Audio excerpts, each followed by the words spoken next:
అమ్మయ్యా, ఇది గంగ బ్యాగ్లో ఉండటమే కరెక్ట్. దొరికితే నిన్న దాని మీదకే పోతే అప్పుడు దాన్ని గింటేస్తారా? మళ్ళీ ఆ పని ఈ పని చేసి నన్ను మహారాజులా చూసుకుంటుంది. ఏం జరిగినా నా మంచికి.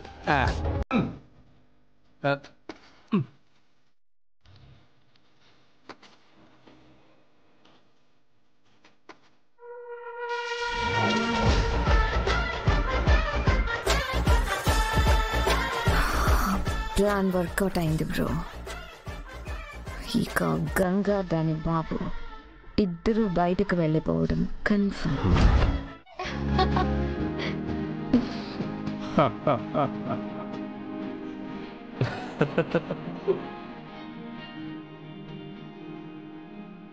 అది సరే, మీరందరూ కలిసి భోంచేస్తారు కదా, మరి రుద్ర సార్ మాత్రం ఇక్కడికి ఎందుకు రారు?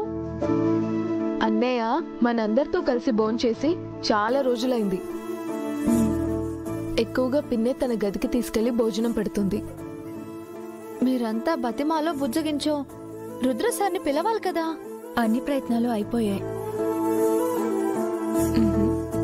బావగారు ఇష్టానికి వదిలేస్తే అయినా ఆకలి వేసినప్పుడు ఆయనే వడ్డించుకుని తింటారు.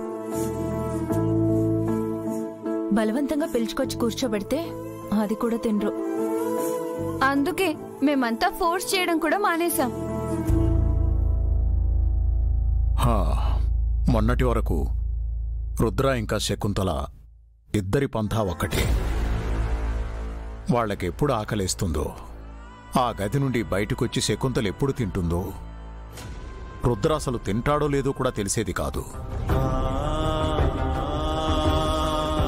నువ్వొచ్చాకే శకుంతల వంట చేయడం, రెగ్యులర్గా భోంచేయడం చేస్తోంది. ఇంకా రుద్ర ఎప్పుడు మారతాడో ఏంటో. పెద్దరు, దాంట్లో ఏముంది? అమ్మగారిని మార్చినట్టే రుద్ర సార్ని కూడా మార్చేద్దాం.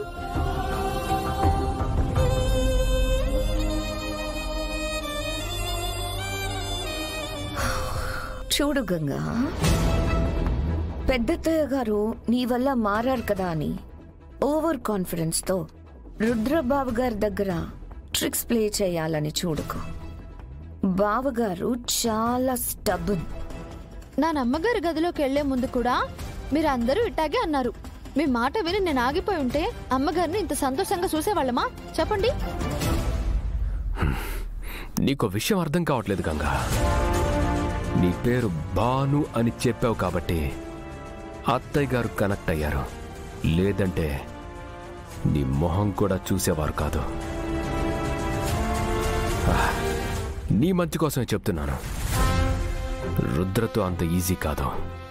తర్వాత నువ్వే బాధపడతావు. ఏమవుతుంది? మహా అయితే కోపడతారు, తిడతారు, అంతే కదా. ఒక మంచి జరగడం కోసం ఎంత బాధనైనా భరించొచ్చు, తప్పులేదు. చూడండి, నానే స్వయంగా రుద్రసారికి భోజనం తీసుకెళ్తాను, దగ్గరుండి తినేలా చేస్తాను. మీరందరూ చూస్తూ ఉండండి. గంగా, మీరు ఆగండి.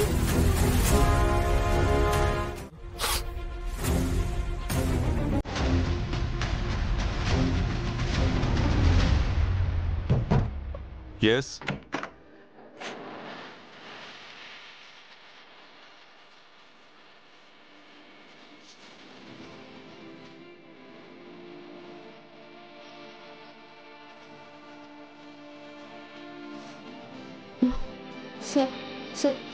సార్, ఎందుకు వచ్చావు? ఫుడ్ ఎవరు తీసుకురమ్మన్నారు? నా రూమ్లోకి రాకూడదని చెప్పాను కదా. నన్ను మీ పెద్దమ్మ గారు పంపిస్తేనే వచ్చాను.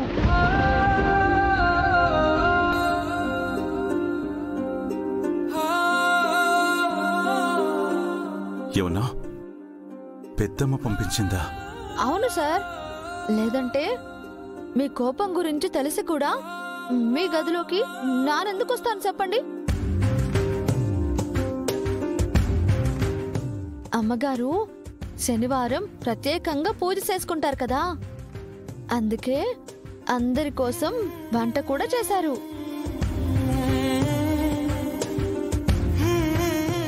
ఇంట్లో అందరూ తినేశారు, మీరొక్కరే తినలేదు. అందరూ తిని మీరు మాత్రం పస్తులుండటం ఎందుకని మీకు భోజనం ఇచ్చి రమ్మనన్నారు. మీ మీద ప్రేమతోనో అభిమానంతోనో పంపించారు అని నేనేం అనడం లేదు. శుభ్రంగా పూజ చేసుకుని ఎవరిని పస్తులుంచకూడదు అని పంపించారు అంటున్నాను.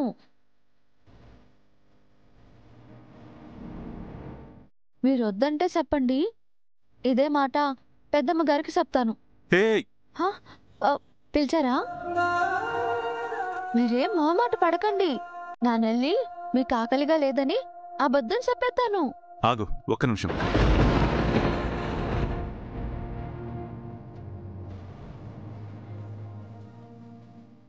భోంచేస్తారా?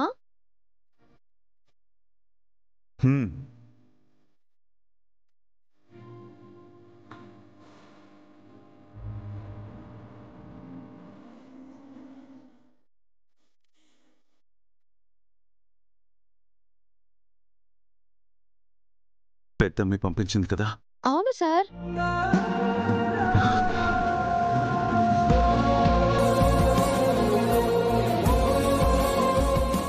మీకు మీ పెద్దమ్మ గారి చేతి వంట అంటే చాలా ఇష్టమని మాట్లాడుకుంటుంటే విన్నాను.